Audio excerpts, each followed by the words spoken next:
Hey friends, welcome to episode 183 of the Fierce Calling podcast. I'm your host, Doris Swift, and I want to warmly welcome you to the show this week.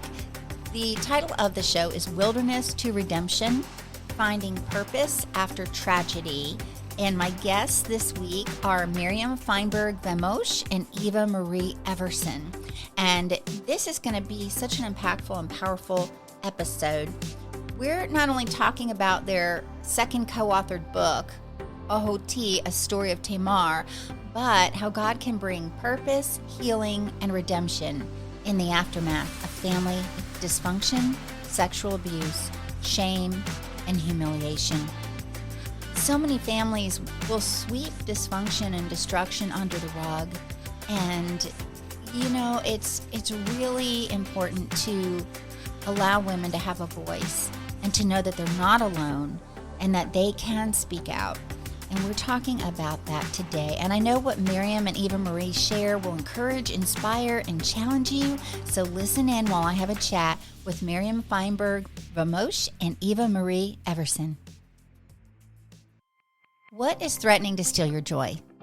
What is it that feels so heavy right now that you could barely stand? God has a plan, and his plan is to surrender it. Surrender it to him. It might be a prodigal. It might be a relationship, a marriage, something with your job. So many things. We have so many amazing blessings, but there are so many things in our life that threaten to steal our joy. I'm Doris Swift, author of the award-winning 6-week Bible study, Surrender the Joy Stealers, Rediscover the Jesus Joy in You. And it helps women rediscover the overflowing, ever-present Jesus joy within that fills, empowers, and ripens the fruit that God produces in our lives. Using personal and biblical stories, I share how you can identify your joy stealers, surrender them to God, reawaken the joy within, and share the joy with others. You can do it on your own or with a group. If you're looking for a Bible study for this summer, check it out, friends. Surrender the Joy Stealers. Rediscover the Jesus joy in you. It's available on all the online retailers. It's time to take your joy back. Welcome back to the show. Today, you are in for a treat. I have my friends with me, Miriam Feinberg Vamosh and Eva Marie Everson. They are award-winning best-selling authors, and they collaborate on the most amazing projects. And today, we are talking about one of them. And I'm going to tell you a little bit of background of each of the ladies today, and there'll be more in the show notes, so be sure to check that out. But Miriam lives in Israel. She is a renowned author and translator with a passion for the Bible, her land, and her people, which is her heritage, and we're grafted in as well, so that's exciting. An expert in the field of archaeology and heritage, Miriam is also a beloved tour educator across the Holy Land. She is a longtime member of the translation team at the Israeli Daily, and I'm going to say this wrong, I know, Miriam, Haaretz. Very close. That's Good. Right. All right. And now Eva Marie, she is awesome also. And she is a multiple award-winning author and speaker and CEO of Word Weavers International. And some of you listeners may be authors who are familiar with that. And she is also the director of the Florida Christian Writers Conference. She's a graduate, now I'm going to mess this up again, of the Tzemach Institute. Uh-huh. All right. And also has a degree in biblical studies from Andersonville Seminary. And she and her husband make their home in Central Florida. So Eva Marie is just about an hour from me, whereas Miriam is recording with us at like a 1:30 a.m. hour in Israel, which isn't that fantastic how God can put us together and allow us to have this conversation today. So ladies, I would love if we can start by sharing your stories, how you got connected in the first place, and what led you to write this book, which we're talking about, Ahōti, A Story of Tamar.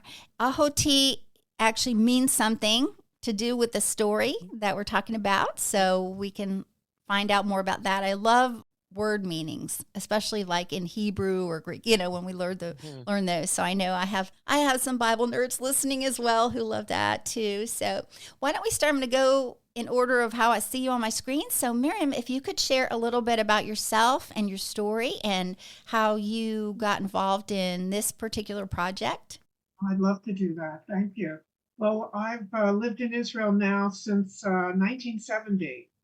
I spent a year of high school here. My brother was here studying in rabbinical seminary, and he married a gal from Uruguay who had also was also an immigrant to Israel, and they thought it would be a great idea for me to spend a year with them.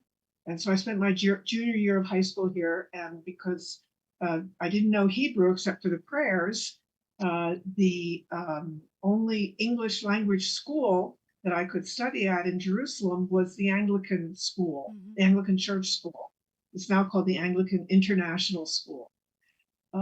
And not only did I learn whatever I needed to learn for the syllabus to keep up with my schooling in Trenton, New Jersey, where I was born, but we also had New Testament and as a subject taught by Miss Bradnack, and missionary lady who spent half her life in Beirut and half in Jerusalem.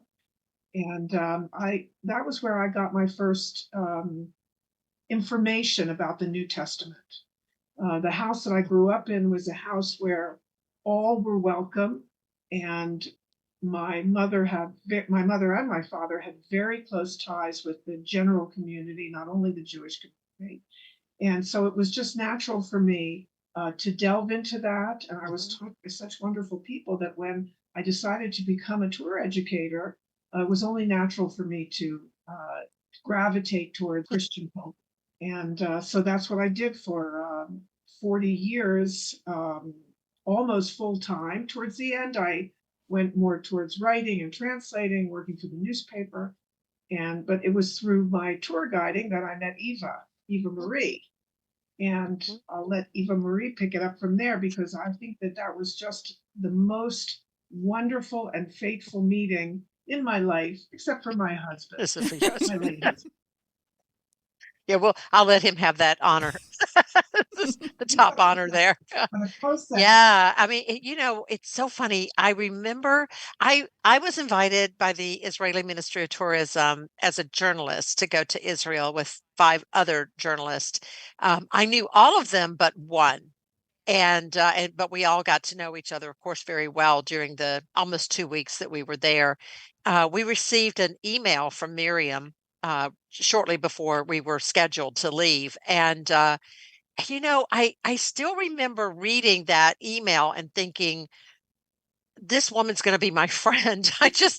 There was something in the humor in her voice and the way she wrote. And I'm like, oh, I like her. And so I remember emailing her back. And during the course of being over in Israel, we were in a place called Tel Hazor, which a lot of English people say Hazor, but it's the place that Joshua burned to the ground. It was the only city Joshua burned to the ground, and they had just discovered the original palace, the palace that he would have burned, belonging to King Habin, and the man who was the parks director was speaking to us fully in Hebrew. Miriam was interpreting, and he asked. He said, we just found this, just located it. We're so excited. Would you like to see it? And of course, we all wanted to see it. We all wanted to see the ruins of this biblical story. And he said, well, the thing is you have to go down to get to it because civilizations they were built on top of each other. It's like they didn't have bulldozers to come and clear away the rubble. They just kind of built on top of each other. And so he said, you have to go down. We was like, oh, okay. So then Miriam is, of course, translating, says, but you have to come back up. And that's a hard climb. So 3 of the 6 of us decided that we wanted to go down, along with Miriam and Donna Kempler, who was a representative of the Ministry of Tourism. So down we go. And he's showing us this wall that has the soot of Joshua's fire in it, what they believe was Joshua's fire. And he said, pick up a stone off the ground, and you can touch it and just rub it against the stone and take it home with you. And what? I mean, this was like an amazing moment. And so I was the last one to do that. And Donna said, Eva, can we take a photo of you for the PR purposes? And I said, sure. You had to put your hand on this, like this stone platform, and lean over and to touch it. And just as I did, Mr. Hay, who was the parks manager, leaned into my ear and in the most perfect English said, "You are touching the Bible." And my joke has been he must have been speaking in tongues because he had been speaking in Hebrew the whole time. But this was perfect English. And I don't know what happened, but it was like somebody grabbed my ankles and pulled my feet out from under me, and I fell. Donna quipped, "Well, Eva falls into the Bible." And everything just changed for me in that moment because I began to see everything that Miriam was laying out for us in the most amazing ways, not just as, you know, a stone here or a blade of grass there or an ancient building or an ancient road, but for example, I remember the day that we were walking and Miriam was explaining we were going into Bethsaida and no, Bethesda. I'm sorry. No, Bethsaida. No, I did get it right. Bethsaida. And she was explaining that this road was over 2,000 years old. This little patch of road, not a big road. This is a little patch of road. I'll have to tell you, we were there in the month of June and it was pretty hot. So our brains were pretty much fried at this point. We were like, oh, okay, yeah, 2,000 years old. And she said, I don't think you're understanding what I'm saying. This is the road to Bethsaida, and it's over 2,000 years old. And it dawned on us in that moment that the feet of Christ and the disciples would have hit that road. And it was, we were all taking photos and we were touching it. But for me, it was, this journaling of I want to go where he went, not where I just want to go, but where he went. And so at one point I said to Miriam, because she was sharing with us, and our joke with each other has been for many years now, because my studies were in the Old Testament and she had this vast knowledge of the New Testament that she, as a Jewish woman, knows the New Testament better than I do. And I, as a Christian woman, know the Old Testament better than she. And so, like, if I have a question about the New Testament, I'll call Miriam and vice versa. It's become quite funny. Yes. But I said to her, we should write a book together. And then a few years later we did for Thomas Nelson, and then we came back together for this project. And that was a very long story. I apologize. No, fascinating. Loved every minute. And just hearing, being there and experiencing that, and in the way that you both met was just so divine. So, yeah, it so really amazing. was. And we've just been fast friends ever since. I mean, just, love each other like sisters. Like and the project started the book Ahōti, Story of Tamar. I started to tell you earlier, Doris, that I was working on another book about children in the Bible. Most of my work has been nonfiction, and Eva can speak to that in a little while if she wants. And so I had an advisor in the children's book who is a Talmudic and a Bible scholar at one of the universities here. Professor Meir Bar-Ilan is his name. And at the launch for this children's book, he leaned over and said to me, I have a story to tell you. I have a story to tell, and I think you're the one to tell it. And it turned out that he had written the definitive book about a manuscript called The Words of Gad the Seer, which is actually mentioned in the Bible in the Book of Chronicles. But so are several other books that the text would say, more about this is in this book, or more about this is in that book.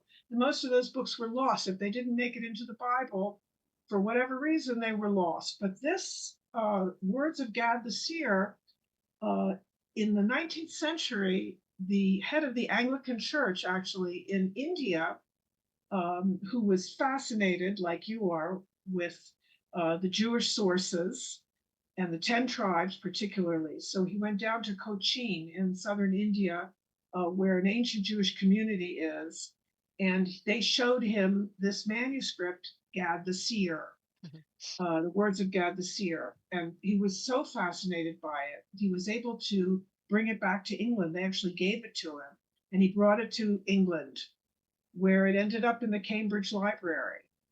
And some work was done on it, some academic work, but people said it's probably medieval. Nobody really associated it with the Bible days until Professor Bar Ilan started to take it apart, piece by piece, word by word, phrase by phrase. And he has some very interesting evidence that it is more ancient than anybody thought before.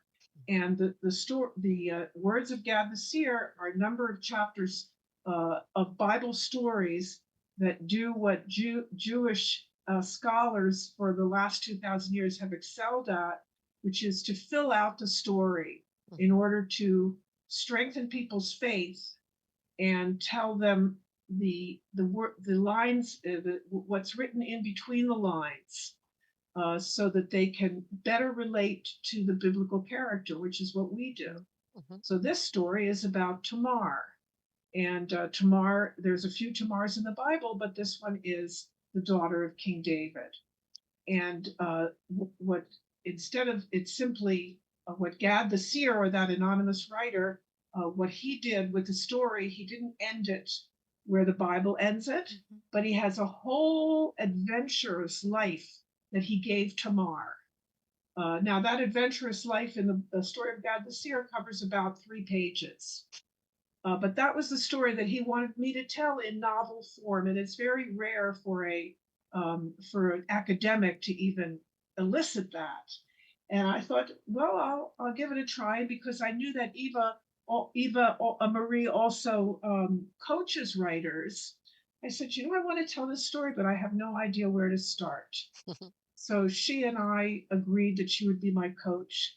Not only was she my coach, but she had marvelous ideas, including, and I noticed that she smiled when you, Doris, said, we love to know the Hebrew words. And Eva was the one who thought of the name, Ahōti. And I said, Eva, nobody's going to be able to pronounce that, not to mention know what it means. And she answered me, no, we want to know these Hebrew words. We love these Hebrew words. Yeah. So that, among many other elements in the book, was one of Eva's many contributions. Yeah. Wow. Yeah. Well, and Ahōti means my sister. My sister. Yeah. And yeah, we had a lot of fun coming up with the title. I mean, like raucous laughter fun, because we just couldn't, we got silly about it. Yeah. And then after a while, maybe a few sessions, meetings, whatever, I said, Miriam, what is my sister in Hebrew? And she said, Ahōti. And I said, there's your title. Just like she said, but nobody's going to know. I said, yeah, they will. And so then we went back and actually sprinkled it through the manuscript, the appropriate places. And then Miriam filled me in and said, it's not unusual to say, my brother, my sister, in the Hebrew way of speaking, instead of saying a name necessarily, you would call them by a title, which I think it's really precious. And but also there's just so much to this story. The 3 brothers that are featured prominently are, of course, Absalom, and then Amnon, of course, but then Solomon, because we forget that when Solomon became the king, that her brother was the king. Yes. Wow. Yeah. Brother. All the connections. Her little brother. Yeah. What a perfect name, really, for this. When you first look at it, if you don't know what the word means, you think, well, maybe this was a different name for Tamar, or maybe it was one of her names or something. But knowing what the meaning is, it's so perfect. And then so it's a tragic story. It really hits the hard when you read it, and when you put yourself in her place, like what she must have been feeling and experiencing. And Mhm. the fact that this book is not only about the story of Tamar, right? What do you want the readers to be able to glean from it as far as hope? What would you want the readers to get from this book? Not just really reading it for entertainment, but also to have some type of transformation. Eva, Yeah. I would love for Eva to speak to that because she does so beautifully. Oh, thank you. The fact of the matter is, 1 out of 3 women is assaulted Mm. at some point in her life, and very many of them are assaulted by family members. So Tamar's story is our story. At one point it, in the book, Tamar is I can't remember exactly the village that she has gone to, Mhm. but she's in this village. Well, I guess she's in Shechem. Yes, Sorry, yeah, she's in Shechem, which is where the daughter of Jacob was Jacob. raped. And we always say Dinah, but Miriam, I've heard Miriam many times say, she expresses it as Dinah. Mhm. And so Dina was raped, and so they're retelling the story of Dina and Shechem, the man who lived in Shechem. He was the prince, and then the brothers who ended up, killing him, and a lot of killing going on in the Old Yeah. Testament, a lot of violence there. Lots. Um, but yeah, a lot.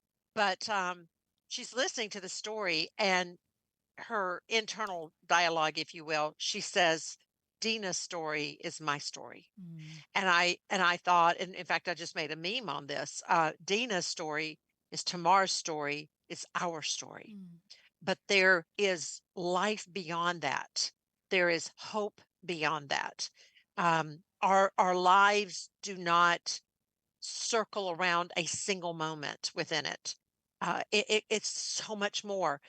But unfortunately, we can fall into the victim mentality Mhm. once something like this happens and not get out of it. And of course, we encourage, Miriam and I both, we encourage that if you are one of these women, that find the proper mental help, Mhm. mental therapy, and health help. um, but what's shocked both of us is we've been getting responses from readers who say, I was a victim, and this has healed me, and this has given me hope, and this has given me a new direction, which, of course, I don't think either one of us even thought Mm. about Yeah. at the time of writing it, that it would have that kind of an impact. No. But the point is that God has so much more for us beyond the things that life takes away. He gives so much more than that. We just have to look for it and see it. It's easier to see sometimes the dark than the light, Mhm. but the light penetrates the dark. Amen. So, Yeah. so that's what we have to remember. Yeah. That is so precious too, how you explain that, because when women are reading this, and if it is something that they relate to, if it is part of their story, and people have experienced all kinds of abuse. So it may not necessarily be the same exact kind of abuse, but this is really something that can bring a lot of healing and hope. And it gives women permission to talk about it, because Yes. so many keep these things in and hold it as a secret and don't Yes. ever want anybody to know the truth. And this book is bringing out the story of hope, where it's okay to speak it out, to the right people and in the right way. And that also helps with the healing process. And what would you want to add to that, Miriam? Well, but in my research about the biblical story, first of all, Mhm. before we got to Actor Sears embellishments, uh, I came I came across an article from South Africa about a group of women that had gotten together to discuss their sexual abuse based on the story of Tamar Mm. in the Bible. It was not a new article. It was probably several years old, but that really got me thinking about the fact that this could also, or us thinking about the fact that this could also help many women if we told that story. And what you said about the women are told, just don't say anything. Right. It's exactly what happened to Tamar. Mhm. Brother Absalom said, "Did this happen? This happened to you? You know, don't say anything." He said exactly Yeah. that. Yeah. And Yeah. according to the Like it's Bible, her shame. Yeah. yes. Mhm. And I was telling Eva recently, telling her the complicated laws about sexual abuse in the Bible, where they had rules about when the woman was guilty, when the man and the woman were guilty, when only the man was guilty, if they were betrothed, and it goes into a Mhm. whole lot of, but it leaves a tremendous burden on the woman. Mhm. And that's something that I brought up as if when David's studying about what to do about the situation when it's brought to his attention, that we brought up the idea, he went back to those biblical laws that said if you're in the city and if a woman is in the city and she's raped, then the man and the woman punished because she could have cried out and she didn't. If she was in the countryside and it happened while she was, say, tending the sheep, then she would not be considered guilty of anything because no one would have heard her, even if she cried out. That Except the was sheep. Yeah. the Yeah. yeah, Yeah. the Yeah. sheep were the only witnesses. Yeah. So Yeah. that was the biblical way. And And in one sense, it gave her permission to scream, though, because what happens though is so often you're afraid to scream. yeah, And I yes. remember, yeah, in the book, Tamar she's trying to call out, and of course she really can't. But so often it's, if I maybe I can talk them out of it, which Tamar does in the Mhm. Bible and in the book, or maybe I can do this, or maybe I can do that. It's not like you got up that morning and somebody handed you instructions and said, now later today when you're raped, this is what you need to do. Right. But I just wonder, like in those days, how many fathers or mothers said to their daughters, right now we're in the city, so if a man tries to hurt you, scream, because that is exactly what we teach our children Yeah. today. If someone tries to take you, touch you, you scream, you That's make a right. fuss, Right. you know. But I mean, for so long, we were told to be quiet and just to take it. And I mean, don't you remember? Don't fight, don't scream, don't yell. It Mhm. may save your life. Mhm. Yeah. Definitely heard that before. One of the beautiful aspects of any of the Bible stories is that thousands of years have gone by and we're still the same people. We didn't live as we live much longer than they did, and we eat much better, and we grow taller, and we know more. But that those same human emotions and Yeah, foibles and yeah, failings are still there. yeah. Families are still families with all their complications, even Yes, royal that's families. right. Yeah. Which, And that's, yeah. And, like we would, when we were working on this and we would get to all of these different scenes. And I would say, Miriam, what is she thinking? What is she feeling? Pull it out, which meant we had to go deep into it as women. And whether or not we had been assaulted, as women, we are connected to that. And we could feel that. And just, it's like this is going to be painful. In Tamar's situation, because of the fact that, she Miriam and I, it hit us very, very early on. He says to her, "What is wrong? Has your brother Amnon been with you?" And I said, "Miriam, how did he know that? Unless he was involved in this." And of course, that's the what Miriam and I were both thinking, and according to this document. And but then her thought is, well, if Absalom was involved in this, what do they think? I was involved in this to get my whole brother, my full brother, up to the throne because Amnon is in the way.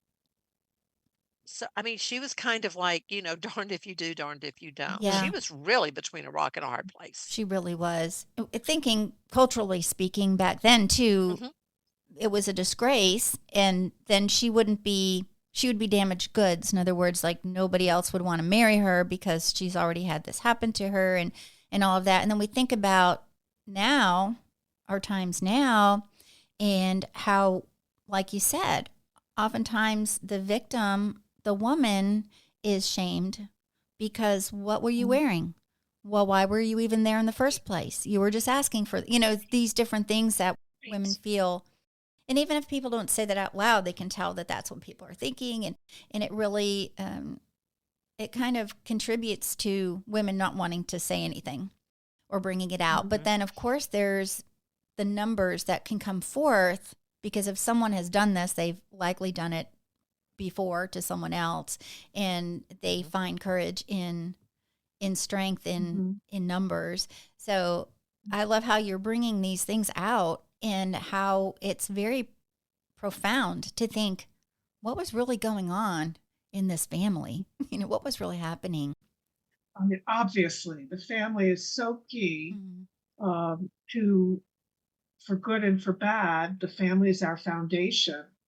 And one of the characters that I actually made up was Tamar's nursemaid, her nanny, who became her advocate. She was her servant, but she became her advocate, and she supported her through all of this because that's what's needed.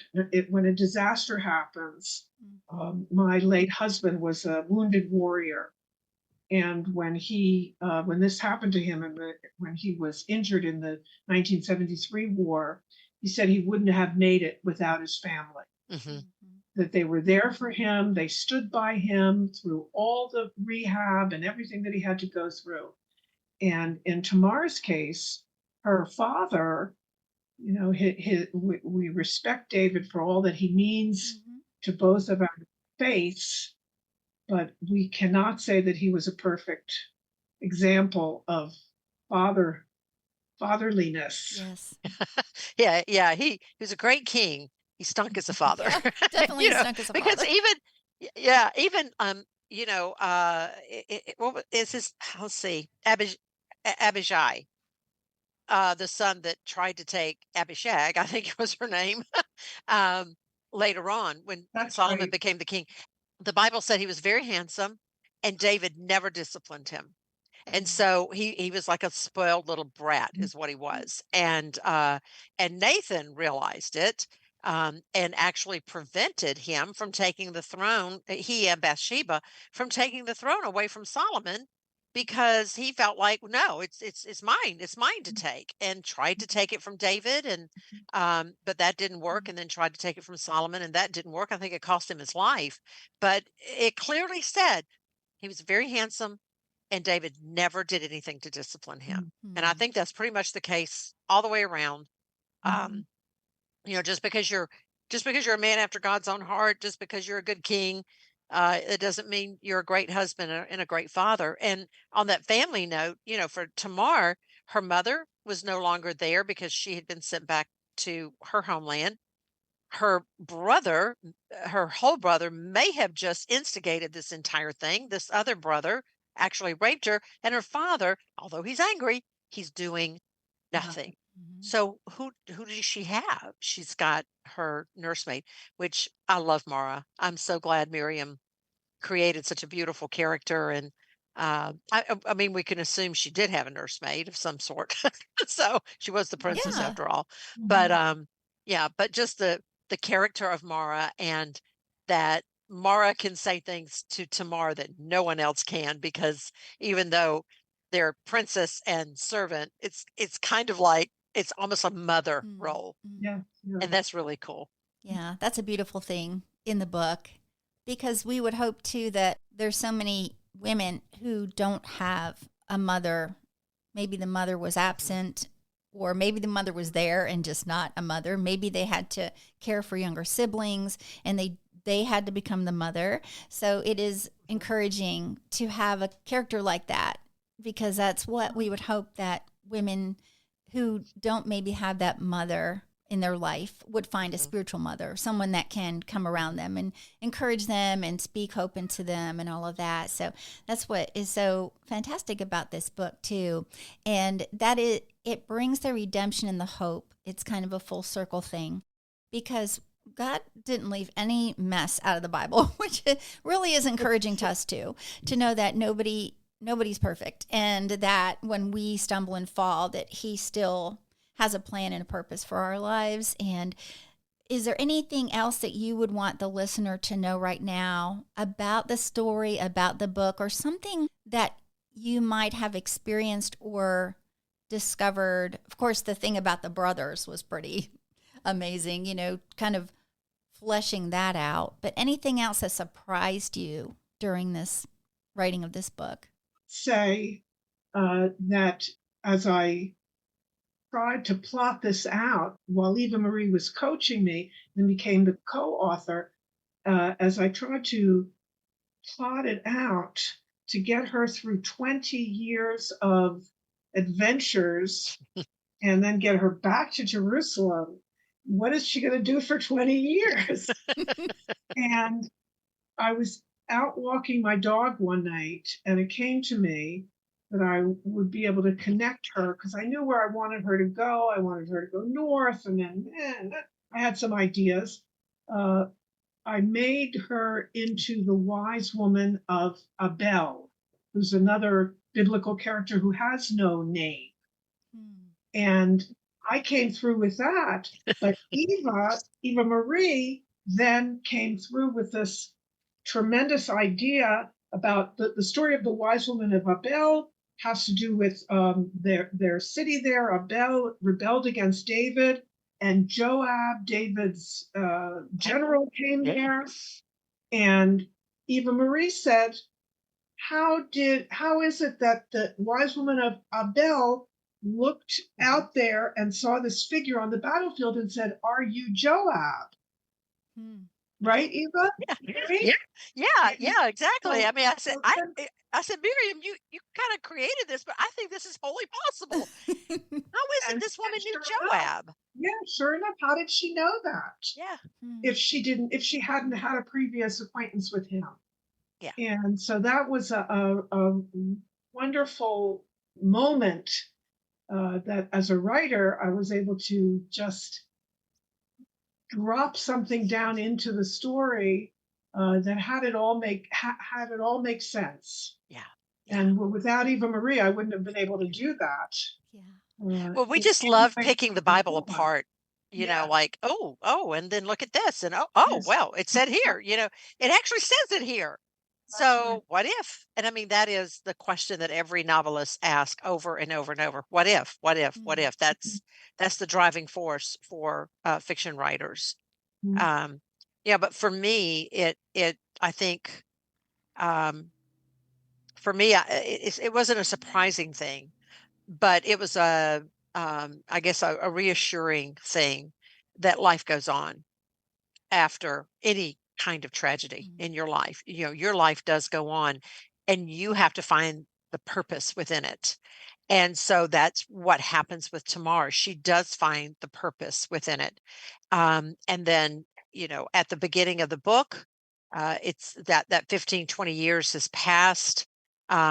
She, when Benina comes to get her, he is a biblical figure. He comes to get her to take her back to Solomon. She doesn't know if she's going back to live or die, because she's thinking, well, they think I was involved in all of this. By now, Amnon is dead, Absalom is dead, David is dead, everybody's dead.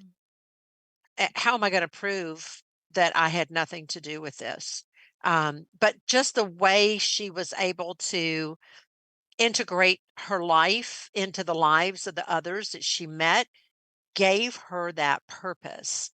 And my encouragement to anyone who has gone through a tragedy of any kind, whether it's assault or death or whatever it is to look beyond it and allow God to shine his light on the purpose that he has for you, because he can take anything and everything and turn it into something good. Beautiful.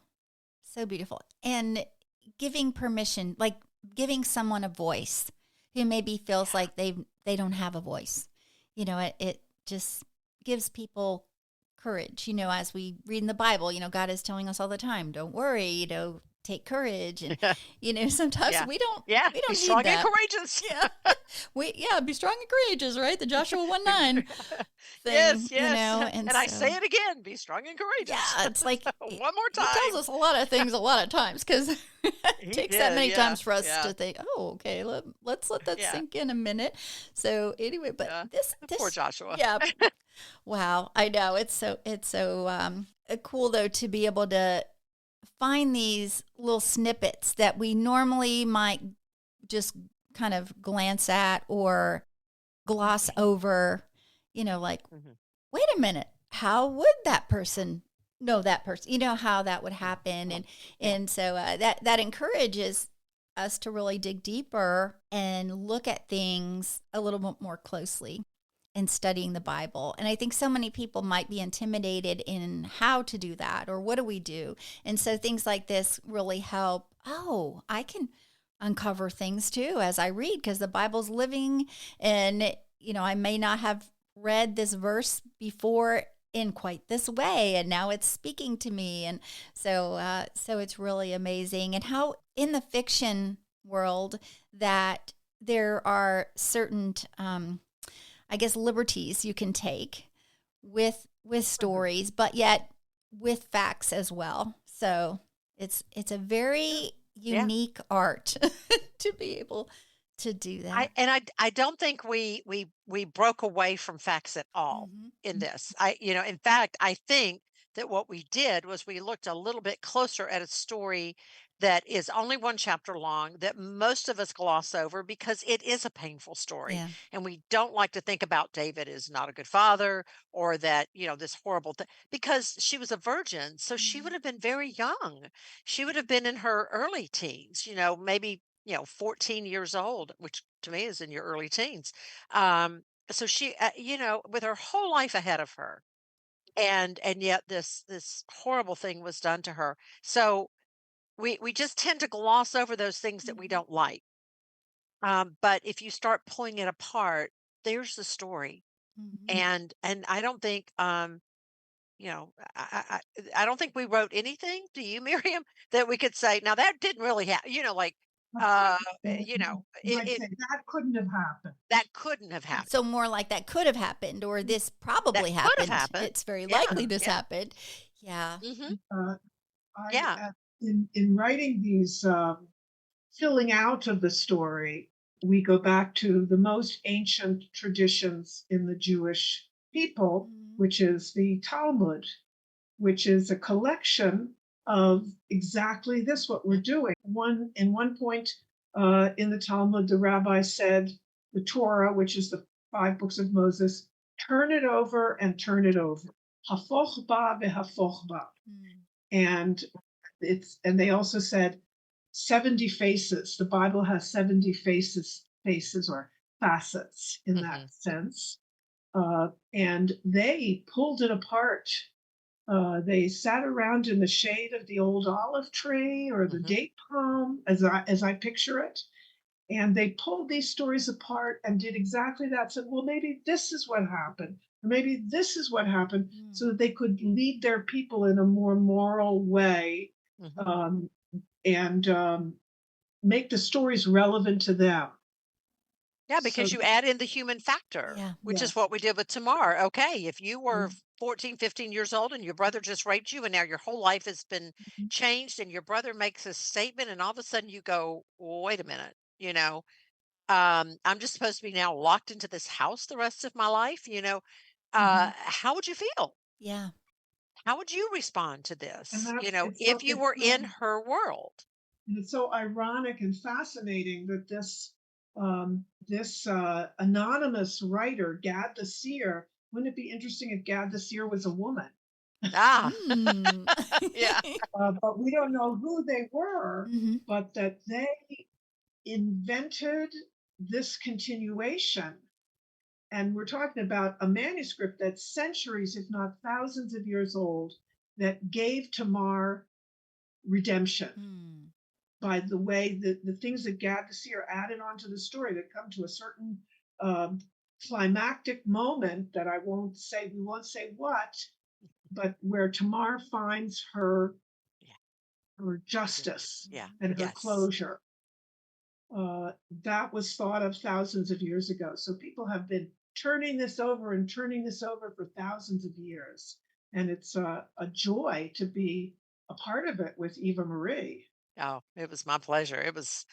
This was a project that just grabbed hold of me, and I loved it so much. And in fact, I take it back to, we were in, I think it was Sepphoris, and there was this grouping of stones that almost looked like a horseshoe, like two horseshoes actually together. And I said to Miriam, what would this have been? And she said, this would have been where the sages would sit and debate the things of God, and turn it over and turn it over.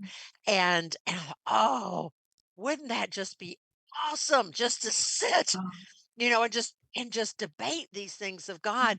Then one time we were in Jerusalem, and we were with the photographer Daron Nassim, who also works within the Parks Authority, and we stopped to have a coffee, and there was this group of men sitting at a table nearby, and I listened for a moment, and they were turning it over and turning it over, and I said, "Oh wow."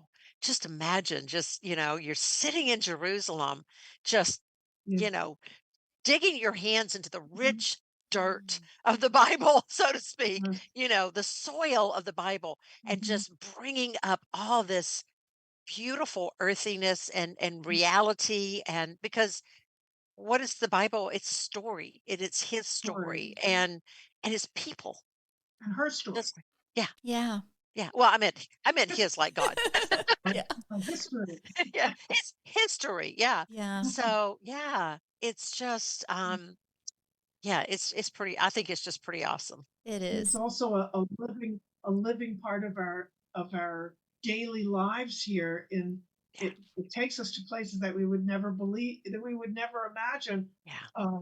I had an electrician here installing uh, my security cameras, a young man, but he came with his father, who was Orthodox. He was wearing his yarmulke, and I don't know. Oh, his son's name, but now I can't remember it, Eva. But it's such an unusual name. It means honey. I told you about it. Yeah. Yeah, you did. It means honey gatherer.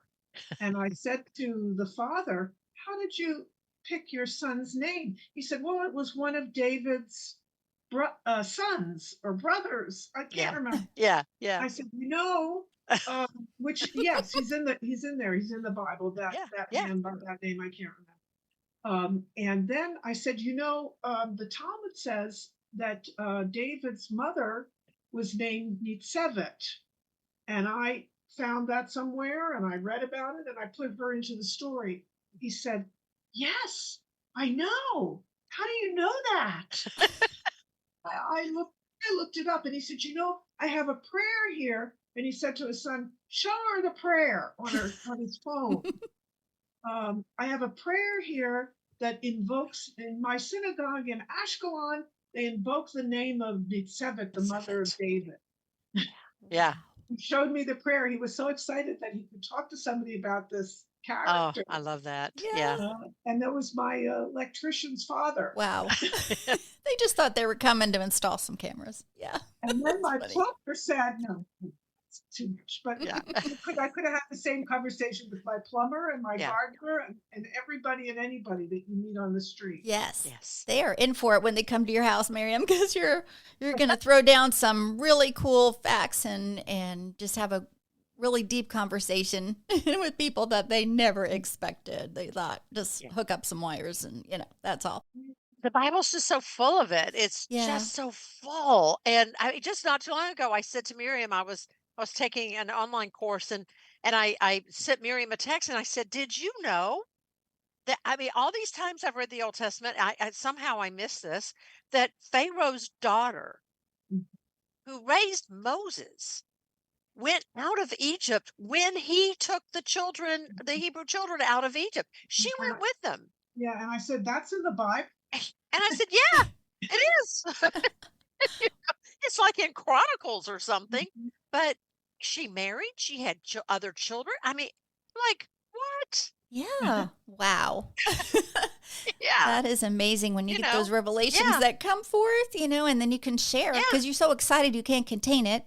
And that's how it's supposed to No. happen. Yeah. You got to share Yeah. it and love all the metaphors. And then my thing is, Yeah. how did I read this X number of times and I never saw it? Yeah. But, it's just the Bible's just so full of those little moments. Yeah. So, So exciting. Really. yeah. Treasures that just keep coming Yeah. forth like unburied. You like it like an archaeological dig, we're going It through is. it. And it's like, wow, and yeah, the closure part. So thank you so much for writing this book because those of us that read her story really want to go to bat for her, really want to be a voice for her, an advocate for her. And it just, our heart goes out to her and we can't imagine. And especially women who have experienced that type of abuse and just having that closure, like you were saying, having closure in and of itself is a really healing thing. And so this book brings that about and just, it is so special and precious that you're hearing that about the book. And it's not been out for that long, right? I mean, it just released. Just not even a month. Yeah. So this has been such a rich conversation and just so full of golden nuggets of just hope and encouragement, and also helps people to move forward in wherever they are, that they don't have to stay stuck, that they don't have to be like Tamar was thinking, am I just stuck in this house now forever? That's not the end of the story. We're still breathing and God is still on the throne, so he has something for you. So I would love if you would share how the listener can connect with each of you and grab this amazing book. I'll let Eva does that so well as well, so I'll let her handle it. Well, you can go to any online store, Amazon, Walmart.com, booksamillion.com, barnesandnoble.com, christianbook.com, any of the .coms where you might, purchase a book. Or if you have a favorite brick and mortar store that you'd like to go to, they don't have it, ask them to order it. They can do that because, we are in all the distribution centers that they would need to be in. As far as connecting with me, it's Eva Marie Everson author.com. And Miriam has a website as well. And my website is my name, Miriam Feinberg Vamosh.com. And that's another way of getting in touch. And I do love to take people's questions. People have gotten back in touch with me through Eva. Yes. After many years of losing contact through the website, and it's just been a pleasure all around. Yeah, we just had that happen. I was teaching up in New York at a conference, a writers and speakers spiritual retreat. And I, of course, talking about Ahōti and talking about Miriam. I always talk about Miriam.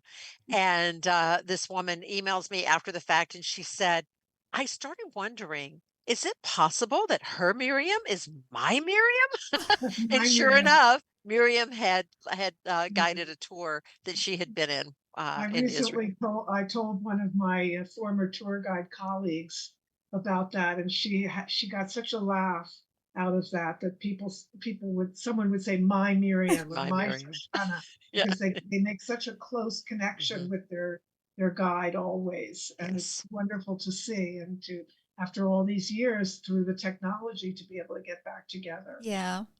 They're just so sweet. I love those kind of stories. It's like God just puts people together and then he reconnects people, after all that time. So that's really special. And it's been so great having both of you on. I feel like I've known you all for a long time now. I mean, it's just a pleasure to talk with you.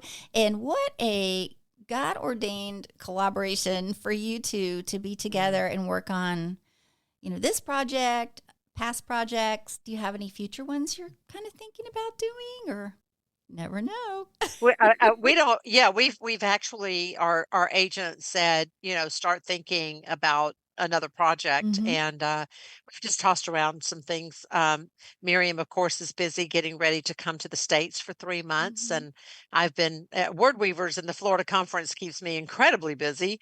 But I have been working on another novel project. I tend to write Southern fiction typically, so somebody asked me recently, said, well, you write Southern fiction, but you got this biblical novel. And I said, well, some of it might have taken place in the south of Israel. Yeah, right. Exactly. So it could be also, Southern. To my mind, it's about Southern Exactly. fiction in Israel is Ahōti, Right, right. Red Sea. Nice. Well, The Dead Sea. and you both have a great sense of humor too, I must say. And that just makes Thank it you. fun, and you getting together. I know you just have a ball doing these things together. We really do. It's a little hard sometimes to coordinate the time frame, though, the schedules. But it'll be a little easier when you're in the States then, Miriam. Yeah. So that'll be great. That's right. That's right. So- Yeah. Sometimes I'll text her and I'll say, I know you're sleeping right now, but when you wake up, you'll get this message. Yes. Yeah, Yes, those are my favorite mornings when there's something people. that's so amazing.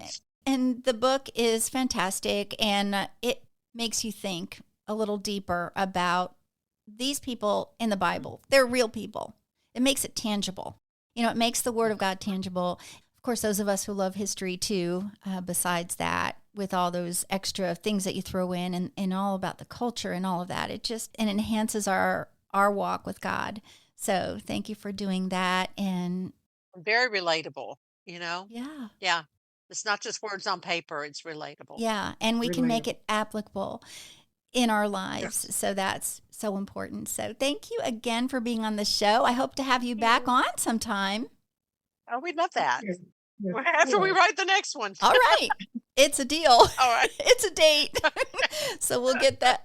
Thank you, We'll make that Doris. happen. So thank you so much again. And God bless you both and your amazing ministries as you continue to walk in your fierce callings. And we look forward Thank to you. that and be able to glean from the gifts that God has given you. So thank you for sharing those. And we will talk soon. Thank you.